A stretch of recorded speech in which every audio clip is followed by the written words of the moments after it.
ప్రార్థన చేసుకుందాం. మా ప్రేమగల తండ్రి, గొప్ప దేవ, ఈ ఉదయకాల సమయంలో మీరు మాకిచ్చిన వాగ్దాన సందేశాన్ని బట్టి నీకు వందనాలు. నీ వాగ్దానాలు నిశ్చలమైనవి, నీ వాగ్దానాలు సత్యమైనవి గనుక నీకు స్తోత్రాలు. నీ మాట చొప్పున మమ్మల్ని బ్రతికించే దేవుడు గనుక నీకు స్తోత్రాలు. ఎవరైతే మృతతుల్యమైన అనుభవాల్లో ఉన్నారో, తమ కలలు దర్శనాలు మృతమైపోయిన పరిస్థితుల్లో ఉన్నారో తిరిగి బ్రతికించండి అయ్యా.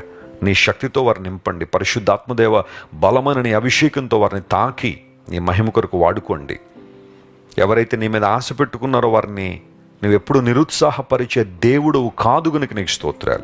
నీ ఆశ భంగం కాదు అని నీవు ఇచ్చిన వాగ్దానాన్ని బట్టి స్తోత్రాలు చెల్లిస్తూ మా ప్రియులను బలపరిచి స్థిరపరచుమని, వారు ఏదైతే ఆశిస్తున్నారో, ఏ కార్యాలు నెరవేర్చబడాలని ప్రార్థిస్తున్నారో ఆ ప్రార్థనకు జవాబిచ్చి నీ మంచితనాన్ని, నీ విశ్వాస్యతను వారి జీవితాల్లో రుజువుపరచమని కోరుకుంటూ యేసుక్రీస్తు వారి అతి శ్రేష్టమైన నామం పేరిట అడిగి వేడుకొనిచున్నాం తండ్రి.